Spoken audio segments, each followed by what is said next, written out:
Good afternoon, everyone. We weekly hedging series the last week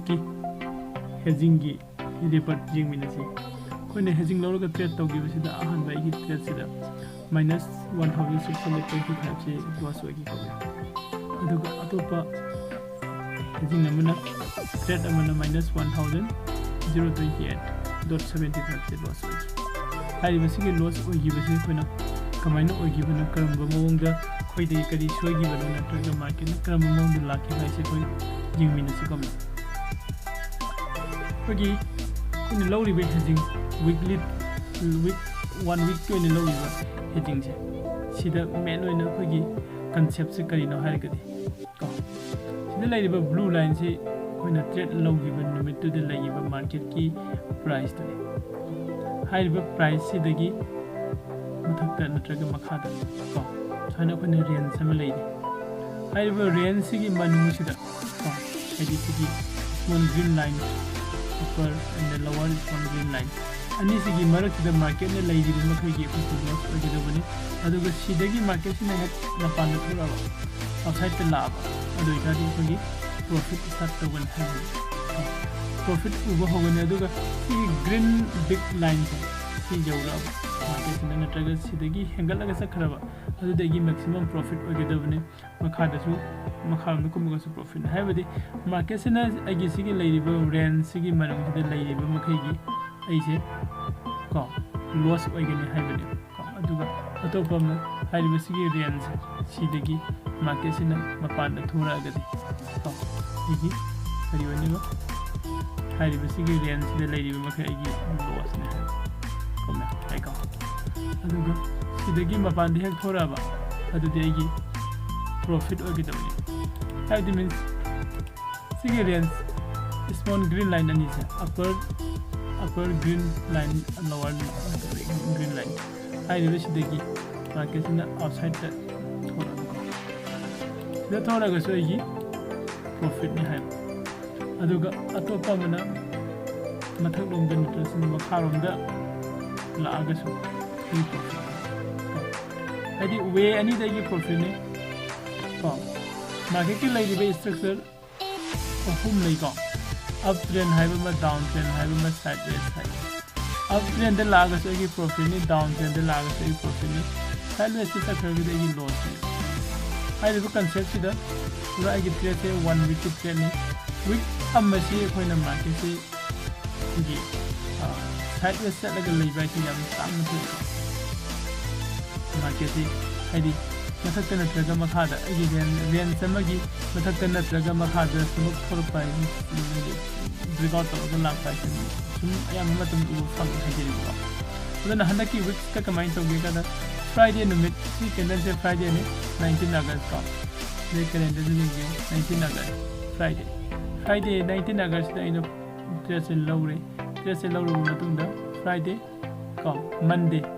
22 August sida amukamu kogi market se down la kan sida profit khara ubu fange Wednesday the Tuesday ko 23 August sida soida open tore market se kogi trade 1700 ko more than 1700 taise kano se profit se phangame ko si phangame adu matungda Wednesday numit sida market se open tore aduga kakhalakpa swaida so profit leirame adubu evening loisilakpa agi loss leigere ko Thursday numista koina market se open taro matamda swaida open taro ko sinai agi maximum loss ki mana to open taro ko digi ai loss tagi start tore aduga tam mathakta kakhalaga profit lakpa horome ko adubu amukamu agi 5 minutes tong jeng ko 5 minutes tang silakan sida kogi m pattern na form to gibase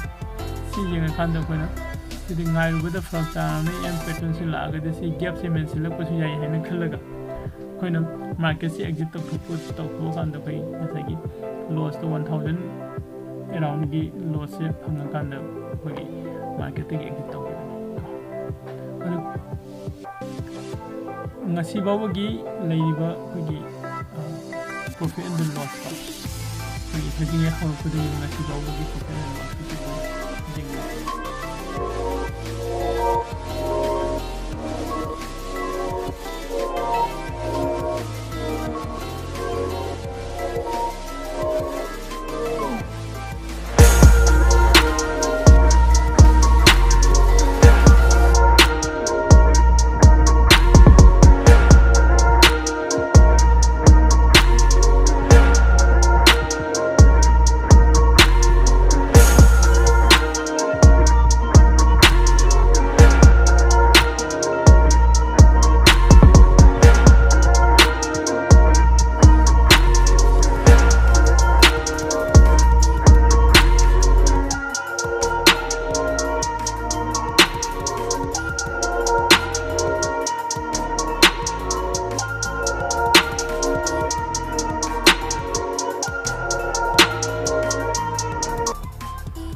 current week की होइना हजी हजी कोई लौंग थमे बत्रे से कोई नदी Nifty 50 दे लोगे को मैप निफ्टी 50 दे कोई ट्रेड लोगी बस सीगी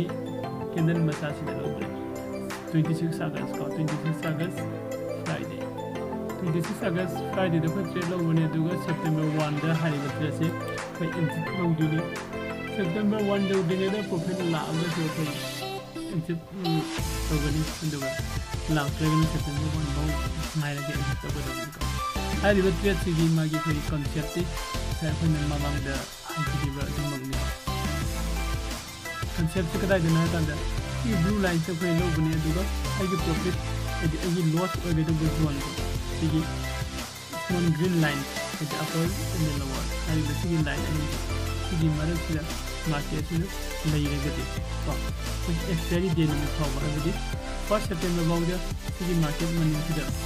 lai ga expiry sigi zone gi mani sida expiry sigi ga ga ti ai trade sigi ai loss oi na to ni adu kai gamba market se na sagi sigi hari ba zone sida gi mathak rom da haiga la ha ai profit ne adu ga atopa mana market se na makharom da hai da ga su ai profit adu me am koi jing miner se hanak ti trade su koi trade mari ni lo se ka ai gi me lo re adu koi group ta yaw re ba koi umma ba kun trade mari ni lo se hai ba trade mari se ge report se koi next week ta mo kun jing miner